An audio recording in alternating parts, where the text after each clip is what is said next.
Reuben Gast had spent 43 years learning that the quietest rooms are usually the ones where something important is about to break.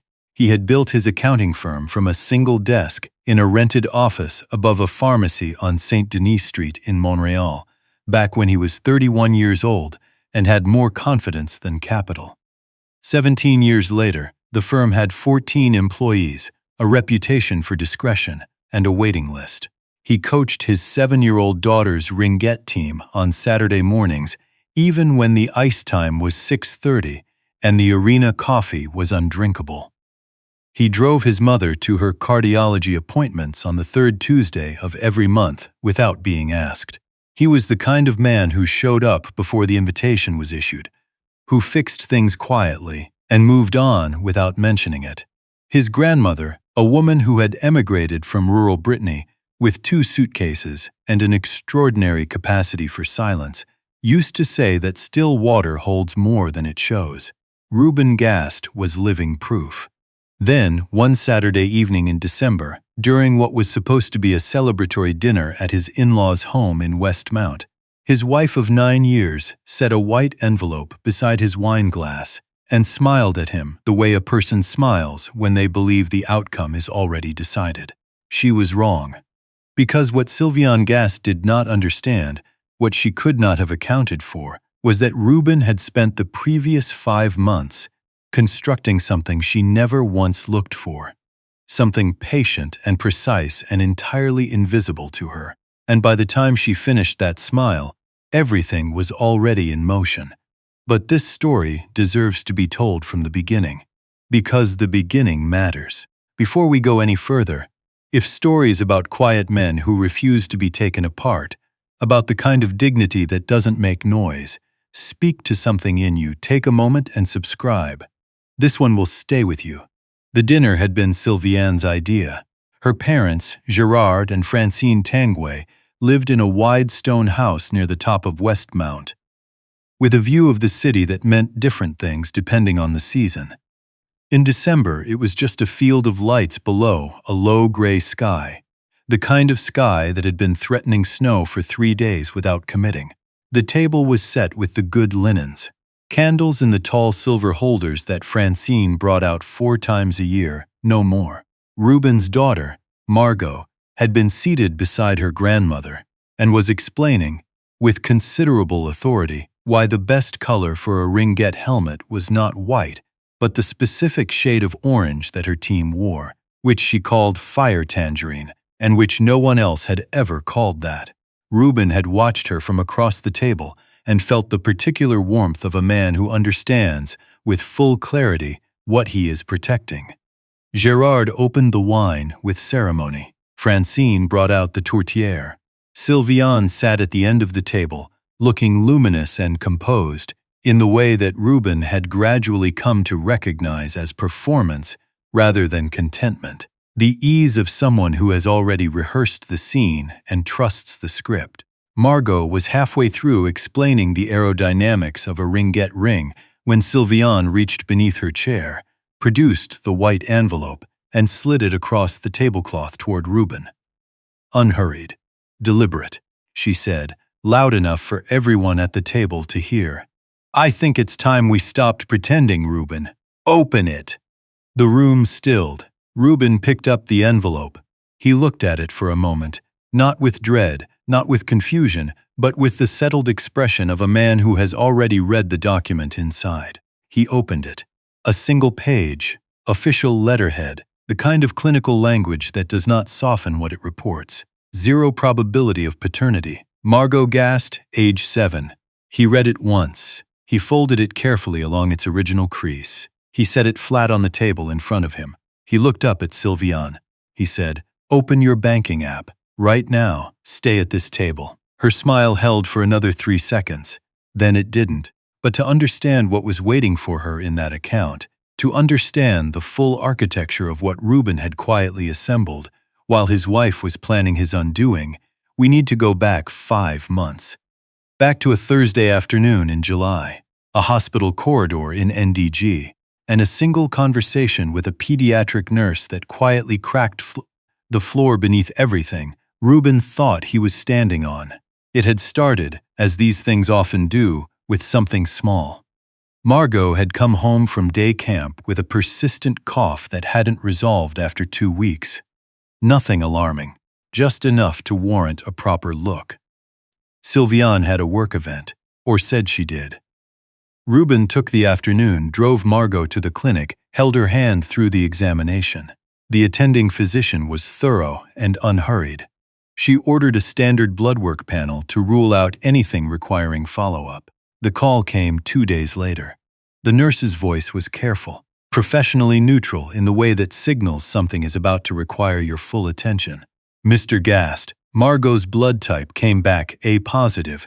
Your records list you as O positive. Your wife's chart lists her as O positive as well. That combination is not biologically possible for an A positive child.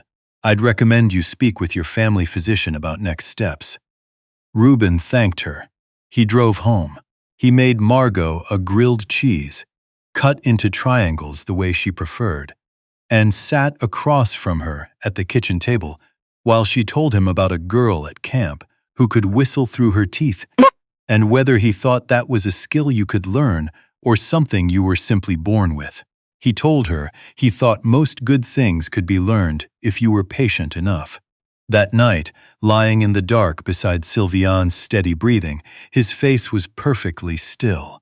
Psychologists have a term for what Reuben did in the weeks that followed. Compartmentalization, the deliberate, disciplined separation of devastating information from moment-to-moment functioning. Not denial. Reuben was not denying anything. He simply understood, with the instinct of a man who had spent 17 years reading financial risk, that what he did next needed to be correct, not reactive. Correct.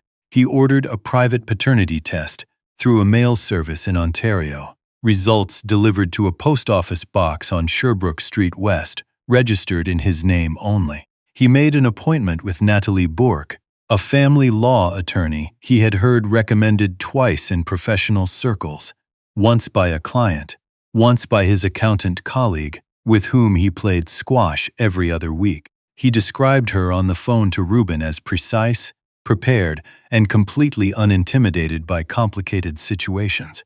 He booked 2 meetings, both logged on his calendar as client consultations. He began reviewing the firm's asset structure with the particular attention of a man who understands that what appears to be shared can sometimes be made protected. He opened a separate account. He did not move money into it. He simply made sure it existed, clean and documented, with Margot listed as the designated beneficiary on the account terms. At home, he changed nothing visible. He still brought home smoked meat bagels on Friday afternoons because Margot had declared them her official weekend food, a designation she applied with considerable institutional seriousness. He still sat beside Sylviane on the couch during the news. He still asked about her day. She told him one evening in August, glancing up briefly from her phone. "You seem distracted lately. Everything okay at the firm? New file from a client in Calgary. Nothing exciting." She nodded and went back to whatever she had been reading. He was already 3 moves ahead. The second development, the one that illuminated the full picture, came in early September, in the parking lot of a Provigo in the Plateau. Reuben had been picking up groceries after Margot's ringgit practice. He was loading bags into the trunk when his phone buzzed. The contact name read Thierry, his brother-in-law, Sylviane's younger brother, 26 years old, the kind of person who said less than he knew and more than he was comfortable saying. His voice on the call was low and uncharacteristically direct. "I need to show you something. Can we meet somewhere?" "Somewhere quiet," Reuben said. They met the next morning at a cafe on Bernard Avenue that Thierry had chosen because, he said, nobody from the family ever went there. He was already seated when Reuben arrived, both hands wrapped around a café au lait he hadn't touched. He slid his phone across the table without speaking. On the screen, a message thread between Sylviane and a man named Frédéric Arsenault. Private, time-stamped, unambiguous. The firm's projected valuation in Q1 is going to be the highest it's ever been. That's the window. Once he hits that number, we file, split the assets at peak, walk away clean. Ruben read it twice. He set the phone down. He looked at Thierry. How long have you known? Thierry exhaled slowly. Long enough that I should have come to you sooner. I kept telling myself I was misreading what I was seeing. He pressed his fingers against the edge of the table. I'm sorry. I know that doesn't fix anything. You came, Ruben said. That matters. What Ruben had encountered, without yet having the clinical language for it, is what psychologists describe as a sustained deception schema. A pattern of behavior in which a partner constructs a parallel reality over years, maintaining surface-level intimacy while systematically working toward extraction.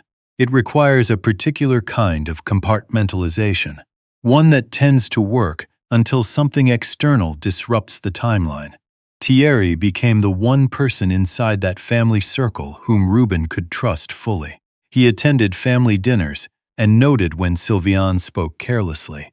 On 2 occasions in October, when Ruben was supposedly traveling to Vancouver for client meetings, Thierry was at the house on Saint-Urbain Street.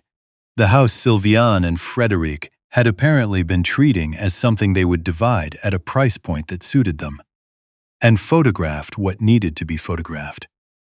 Every image, every screenshot, every recorded conversation, all of it passed to Natalie Bourque's office.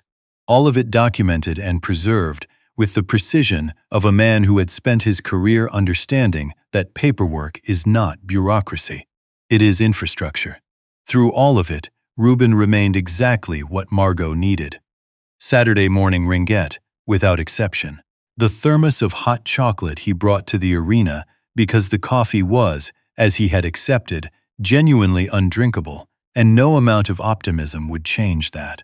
The elaborate process of reviewing Margot's reading homework at the kitchen table, during which she corrected his pronunciation of several words, with the brisk authority of a 7-year-old who considers herself the household's senior reader.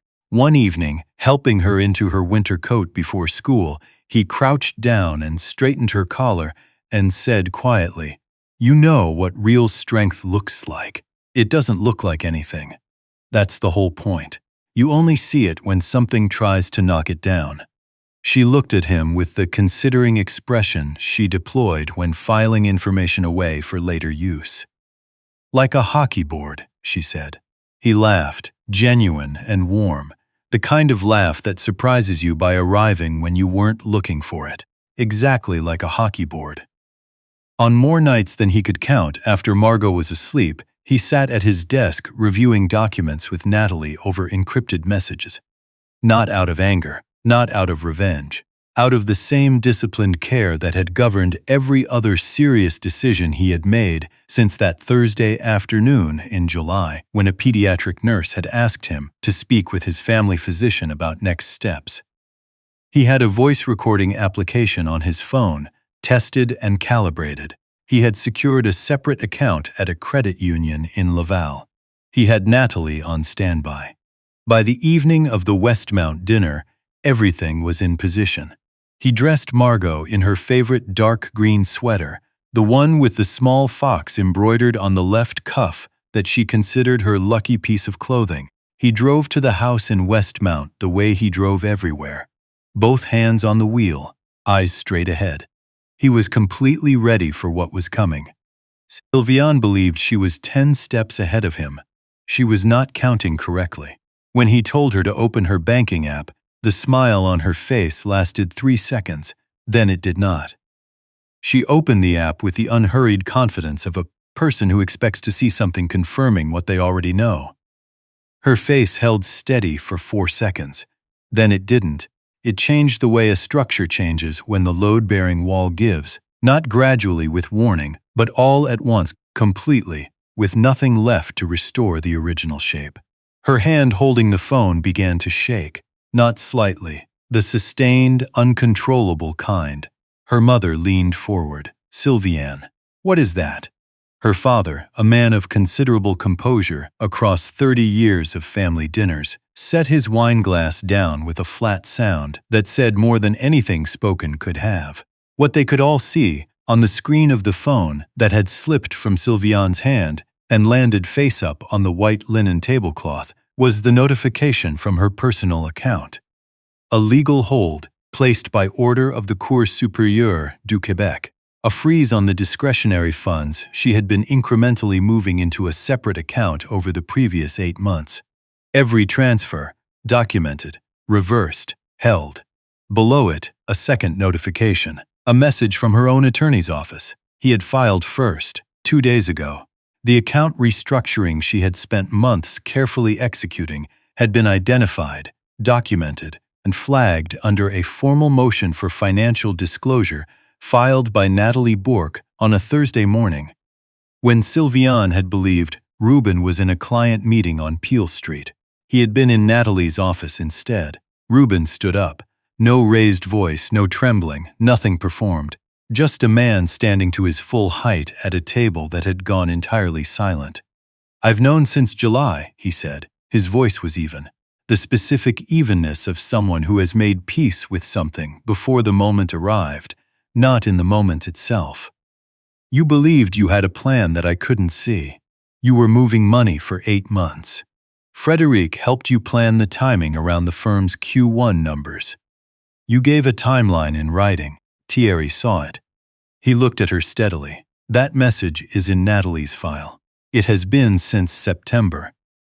He looked around the table once, at Gerard's stone-still face, at Francine's hands pressed flat against the tablecloth, at Margot, who was watching him with the serious attention of a child who understands that something important is happening even if she cannot yet name it. He said, "Margot, come with me for a minute." He walked around the table. He took her hand. He walked with her into the hallway, crouched down, and said quietly, "We're going to go for a drive, you and me. Get your coat. Is everything okay, Papa?" "Everything is going to be okay," he said, and he meant it precisely. Not as reassurance, as fact. He helped her into her coat. He buttoned the top button of his own jacket. He walked to the door. No broken dishes, no parting words designed for impact, just the soft, definitive sound of the door closing behind them.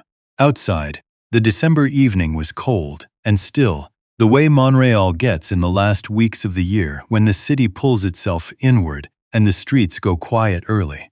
The lights from the houses on the hill ran in long reflections across the fresh snow on the sidewalk. Margot walked beside him, holding his hand, her breath making small clouds in the air, her other hand still carrying the ringgit program she had brought to show her grandmother. He buckled her into the car. He sat for a moment with both hands in his lap. He called Nathalie from the driveway. "It's done," he said. She walked right into it, the account notification. In front of both parents, on record, the verbal confirmation at the table. Recorded, full dinner, clean audio. A pause. "Then we're in excellent shape. Are you somewhere safe? Driving to the hotel now. Margot's with me. Good. The hearing is in 12 days. Get some rest." He drove to the Marriott on René Lévesque. The room was clean and quiet with a view of the Cartier Bridge, its lights laid across the water in long broken lines. He ordered grilled cheese and apple juice for Margot and a plain sandwich for himself. They ate on the bed watching a nature documentary about Arctic foxes that Margot chose with deliberate care from the menu, and which she narrated at intervals with information she was approximately 40% confident about. He lay beside her until she fell asleep. Then he sat in the chair by the window in the dark and looked out at the city for a long while, not celebrating, not grieving, simply present in the particular stillness that arrives when something you have been carrying for months is finally, carefully set down. Back at the house in Westmount, the evening was not still at all. Sylviane was crying, not quietly, but with the sharp, destabilized quality that comes when a plan you believed was sealed collapses faster than you can locate where it failed. Her mother sat beside her. Her father had gone to the front room and not returned. Thierry had excused himself early, before the envelope appeared, which in retrospect would say everything a courtroom needed to know about his knowledge of what was coming. She called Frederic 4 times before midnight. He did not answer. When she finally reached her attorney, a man she had been consulting with growing confidence for several months, he delivered information she had not prepared to receive. He filed on Thursday. He has a documented financial transfer history going back 8 months, cross-referenced against your account statements. He has voice recordings, and Thierry Tanguay is listed as a witness for the petitioner. A silence that lasted a long time. "Thierry," she said, not quite a question. The hearing was set for a morning in January. The Palais de Justice on Notre Dame Street carried the weight of an institution that has no interest in how things appear, only in what the documents say. The courtroom on the second floor was wood-paneled and plain. The judge assigned to the case was the Honorable Suzanne Pelchat, 51 years old, 19 years on the family bench, an attorney who had once described her courtroom policy to a journalist as follows: "I have time for complexity, I have no time for theater." She opened the file, she began to read. Her expression, as she turned the pages, did not improve. Natalie stood when called. She was the kind of attorney who understood that restraint in a courtroom is not passivity, it is precision. She placed the evidence in sequence. The DNA results: clinical, factual, unambiguous, 0 probability of paternity.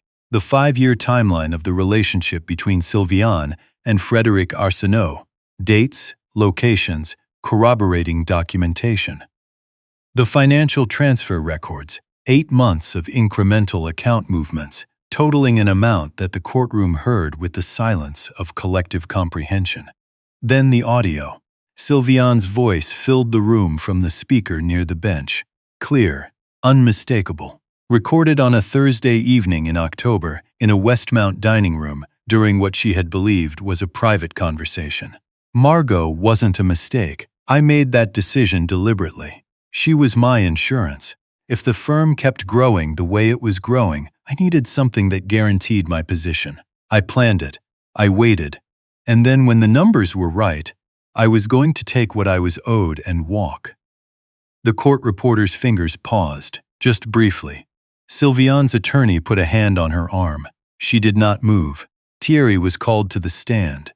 He came through the side door in a gray jacket, hands at his sides, looking younger than he usually did at family occasions. The specific way a person looks when they are about to do something that costs them something real. He took the oath. He sat down. He looked somewhere between the bench and the back of the room. Nathalie approached. "Mr. Tanguay, you are the respondent's younger brother. Is that correct?" "Yes, you provided documentary evidence to the petitioner's legal counsel, beginning in September of this year. In your own words, what did you witness?" Thierry's jaw tightened briefly. Then he exhaled and began. His voice was controlled at first, low and measured. He described what he had heard in his sister's home during an unguarded moment at a birthday dinner in August. What he had photographed on 2 October evenings from a car parked on the street. What she had said to Frédéric in a phone call he had overheard because the kitchen window was open, and he had been standing on the back step. Then, near the end, his voice shifted, just once. But the room felt it. She talked about Margot the way you talk about a clause in a contract, something she had put in place to protect a position she was already planning to exit. Margot is 7 years old. She calls that man Papa. She draws pictures of him at school and hangs them on his office door. He stopped. His throat moved. She has no idea that any of this is happening around her. And my sister knew that. She counted on that. The room did not breathe. Judge Pelchat set her pen down. She looked at Sylviane for a long moment. Not with performance, not with the theatrical gravity of someone playing to an audience. Just the long, direct look of a woman who has spent 19 years in rooms like this one, watching people reveal who they actually are, and who has long since stopped being surprised by the distance between presentation and truth. When she spoke, her voice was measured and final. The evidence before this court documents a sustained pattern of deliberate misrepresentation in which the respondent concealed material facts from her spouse over a period of years, used the birth of a child as a calculated financial instrument, and engaged in the systematic movement of marital assets in anticipation of fraudulent divorce proceedings. The respondent's own recorded statement that the child was, in her words, her insurance, is not hyperbole. It reflects a structured, premeditated strategy. This court does not treat that lightly. She paused, allowing the weight of it to settle fully. In assessing the best interests of the child, this court finds that the petitioner has demonstrated consistent primary caregiving over the duration of the child's life, and that the respondent's conduct reveals a pattern that prioritizes adult financial interests above the child's welfare. The gavel.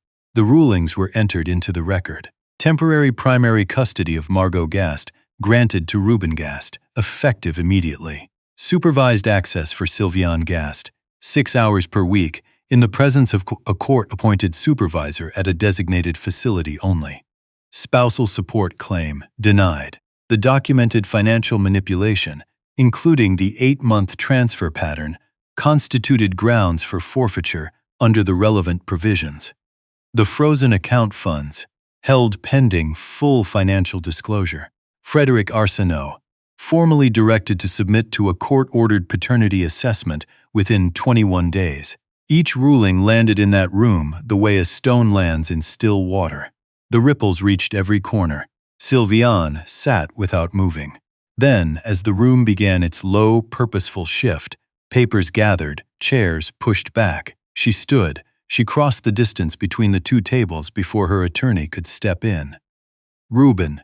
He was placing his notebook into his bag. He looked up. Her composure was gone. What remained was stripped down and unguarded, the face of a person who has run out of every version of the story she had been telling and is left only with what is real. I know I have no standing to ask for anything. Her voice was barely holding. I just need you to know that I understand what I did. Not what it cost me, what it actually was. Nathalie, from just beside him, offered a quiet professional look that contained a clear and gentle warning. Reuben looked at Sylviane for 4 full seconds. He did not look angry. He did not look relieved. He looked at her the way you look at a place you used to live, with complete recognition and with a settled, permanent distance that has nothing left to prove. He picked up his bag. He gave Nathalie a single nod. He walked toward the courtroom doors, unhurried, entirely free. Outside, the January sky was the specific pale gray of a Montreal winter morning that has decided for once to hold off on the snow. Reuben drove directly to his sister's apartment in Rosemont, where Margot had stayed the previous night. He knocked twice. The door opened and Margot came down the hallway at full speed, socks sliding on the hardwood, arms wide. "Papa!" He dropped to one knee and caught her with both arms. He held on. The particular kind of holding that belongs to a man who understands with complete clarity what he came close to losing, and who has chosen, with full knowledge of what that choice cost, to keep choosing it anyway. He closed his eyes. He breathed. "Hey, Bug, Papa's right here." His sister stood in the doorway, arms folded, watching the two of them. She didn't say anything. She didn't need to. 3 months is not a long time in the ordinary sense. But 3 months is long enough for a great deal to settle. Long enough for a child's ringette skating to improve noticeably, and for her to announce this improvement at the dinner table with the confidence of someone issuing an official report. Long enough for a man who has been operating under sustained pressure, holding himself together, holding his plans together, holding his daughter together, to finally, genuinely exhale. Reuben exhaled. He had rented a townhouse in the Plateau Mont-Royal neighborhood, on a street with mature trees and a small backyard that caught the afternoon light in a way that made it worth shoveling in winter, which was the standard he had decided to apply. He assembled Margot's room before he touched his own. The bed frame with the blue headboard she had chosen from the catalog with considerable deliberation. The bookshelf that sat perfectly level, but which she immediately populated with such organized chaos that the levelness became irrelevant. The small reading lamp that threw a warm circle of light onto her pillow. Life found its rhythm. Mornings meant school drop-off on Rue Laurier, a travel thermos of coffee that he invariably left on the car roof at least once a week and recovered at a red light with the resigned equanimity of a man who has accepted certain things about himself. Evenings meant homework at the kitchen table, which Margot approached with the institutional seriousness of a mid-level government official reviewing policy documents. Then dinner, then bath, then the nightly negotiation over how many chapters of the current book constituted a reasonable stopping point. The answer, according to Margot, was reliably one more than had already been read. The firm continued its steady growth, unhurried, unglamorous, and real. Then, on a Tuesday afternoon in late April, Sylviane made the mistake that sealed everything permanently. Under the temporary custody arrangement, she was permitted 6 supervised hours with Margot each week at a facility in NDG. She had attended 3 of the first 4 scheduled sessions. On a Tuesday afternoon, she drove to Margot's school on Côte des Neiges without prior notice, without legal authorization, and presented herself at the front office, requesting to pick Margot up early. The school secretary was a woman named, as everyone who dealt with her eventually learned, Madame Lafortune, 31 years in elementary school administration. A binder that governed her professional world with the precision of canon law. A policy from which she had never deviated, regardless of the circumstances presented, regardless of how reasonable the person in front of her appeared. She checked the file. She found the court restriction. She excused herself politely. She picked up the phone. Ruben answered on the second ring. He was calm. He was already drafting a message to Natalie before the call ended. She came to the school. Stay where you are. Let the process move. I'll have an emergency motion filed before 4 o'clock. A brief professional pause on the line. It'll be filed by 3:30. Check your messages. The resulting hearing was brief and, from a documentary standpoint, largely self-evident. The school's incident report, the existing court order, the clear, time-stamped record of what had occurred. Judge Pelchat reviewed the materials with the expression of a person who has issued a directive, not a suggestion, and watched it be disregarded regardless. Her rulings were efficient.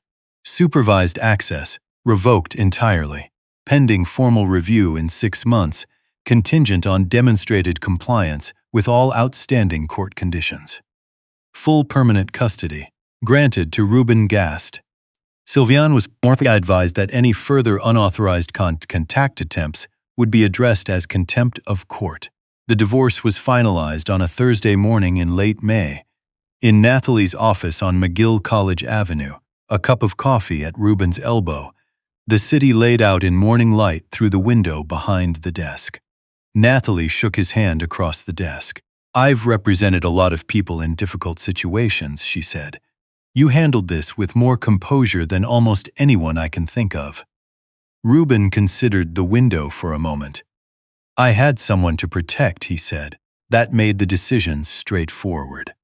Several weeks after the finalization, Margot was in the bath, conducting an expedition that involved a plastic submarine, 2 rubber penguins, and a dramatic recreation of an event she described as the Great Bat-Tub Tsunami of 2024, the origins of which she was still investigating. She looked up at him with the direct, unmediated attention children deploy when they have been carrying a question for a while. "Papa, why doesn't Maman come home?" Ruben sat down on the edge of the tub. He did not reach for a quick answer. He let the question settle. "Sometimes," he said, "grown-ups make choices that are too big to undo quickly. And when that happens, the most important thing everyone can do is give each other some space and put their energy into taking care of the people who are right in front of them." Margot thought about this. One of the rubber penguins had capsized and required rescue. "I'm right in front of you," she said. "You are, so you're putting your energy into me. Every single day." She accepted this with the calm finality of a verdict reached after due consideration. She pressed the rescued penguin into his hand. "Hold him. He keeps tipping over. He needs someone steady." Ruben held the penguin. He stayed on the edge of that tub for the rest of bath time, listening to Margot narrate an increasingly elaborate undersea saga involving a treasure made entirely of library books and a storm that turned out to be a sneeze from an enormous and overly polite whale. He was grateful, quietly, fully, without reservation, for every single ordinary second of it. 6 months after the divorce was finalized, Reuben met a woman named Isabeau Leclerc at a community accounting workshop he had nearly talked himself out of attending. He had been tired that evening, not from lack of sleep, but from the specific exhaustion of sustained vigilance finally releasing its grip, the particular heaviness that arrives when the body doesn't yet know how to move without the weight it has been carrying. He sat in the parking lot for almost 3 minutes before going inside. Something, discipline or habit, or simply the instinct of a man who has always believed in showing up, moved him forward. Isabeau was 38 years old, a high school history teacher in Verdun with strong opinions about which decades were most misrepresented in the standard curriculum and a complete inability to purchase less than 4 books at a time at the librairie drawn and quarterly, which she regarded not as a problem but as a feature of her character. She laughed with full commitment. She listened with her whole attention. When she eventually asked about the previous 2 years, she heard the whole answer without stepping in to finish the parts she hadn't reached yet. She met Margot on a Sunday afternoon at Parc La Fontaine, a deliberately casual introduction that had required considerably more thought than it appeared to. Margot studied her with the complete, unfiltered scrutiny that 7-year-olds apply to new people when they sense something significant may be at stake. After approximately 5 minutes of evaluation, during which she assessed Isabeau's coat, her shoes, her willingness to stand at the cold end of the duck pond, and her opinion on whether ducks were underrated, Margot asked, without ceremony, whether she knew any good books about polar exploration. Isabeau named 4 without pausing, including one Margot had not yet read. Margot approved. That was the beginning. The townhouse on the plateau became a home the way homes actually do, through accumulation, through the ordinary layering of unremarkable moments, until one evening in the middle of making dinner, you look up and realize that the warmth in the room isn't coming from the overhead light. Isabeau brought a small potted cactus she named Edouard, which Margot immediately took under her personal protection and watered with a schedule she invented and revised weekly. She brought a cast iron pan that transformed Reuben's kitchen from a room where toast occasionally happened into a room where actual meals were produced with some regularity. She brought the particular quality of attention that makes a house feel inhabited rather than merely occupied. Margot, after the second dinner, announced that Isabeau's lentil soup was officially better than the tinned kind. Isabeau received this assessment with the gravity it deserved. The firm continued its patient, steady growth, the kind that doesn't attract headlines but builds something real and durable. It was almost a year after that December dinner in Westmount when Reuben saw Sylviane again. A Saturday morning at the Jean Talon market. He was at a produce stall with Margot, who was engaged in a thorough comparative assessment of 2 bunches of carrots, and the question of whether their shape had any bearing on their flavor, which she was prepared to argue at some length. He heard his name. He looked up. She was standing a few meters away with a canvas bag over one shoulder. She looked different, not diminished exactly, but quieter, the specific quietness of someone who has stopped maintaining a presentation that was never really hers to begin with. She was alone. Neither of them spoke for a moment. Margot had returned her full attention to the carrots. "Reuben," Sylviane said. Her voice was low and stripped of everything that had once made it careful. "I know I have no right to be saying anything to you. I'm not asking for anything." She paused. "I just need you to know that I understand what I did, not because of what it cost me, because it was wrong. You didn't deserve it. Margot didn't deserve it." He looked at her steadily. There had been a time when seeing her face carried real weight, when even a passing thought of her could press against something unhealed. But that time had passed. Somewhere in the accumulation of bath time conversations and Sunday mornings at Parc La Fontaine and the ordinary acts of simply showing up, the weight had been replaced by something quieter and more permanent. "I'm not carrying anger," he said. "Not because you've earned that, because it doesn't serve Margot, and Margot is what matters." Sylviane's jaw tightened in the way of someone working hard not to come apart at a public market. "Is she okay?" "She's wonderful," he said. "She's doing really well." He glanced down at Margot, who had by now selected her carrots and was looking up at him with the expression of a person who has completed her business and is ready to move on. He looked back at Sylviane one last time. "Take care of yourself," he said, and he meant it without complication. He took Margot's hand. He turned toward the next stall. That evening, after dinner, after the bath, after 2 full chapters, and the formal and elaborate process of arranging 4 stuffed animals in their precise and non-negotiable sleeping positions, Reuben sat on the edge of Margot's bed in the soft glow of her reading lamp. She was nearly asleep. One small hand rested loosely around 2 of his fingers, the same way it had since the morning she was born. The morning everything in his life rearranged itself around a new and permanent center. He sat in the still room for a while.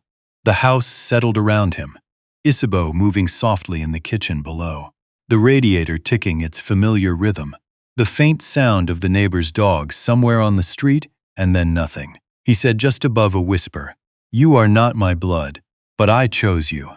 From the very first morning, I chose you. Every single day since. Biology is just where a story starts. A real father is the one who stays, not because he has to, but because there is nowhere on this earth he would rather be." Margot breathed on, steady and deep, held completely in sleep. Reuben smiled, quietly, fully, entirely his own. The smile of a man who built something solid in the dark, piece by careful piece, and is now, at last, living inside what he built. This is what psychologists call post-traumatic growth. Not the absence of pain, but the deliberate construction of something real on the other side of it. Reuben Gast did not emerge unchanged. He emerged clear. He knew what mattered. He knew what he was made of.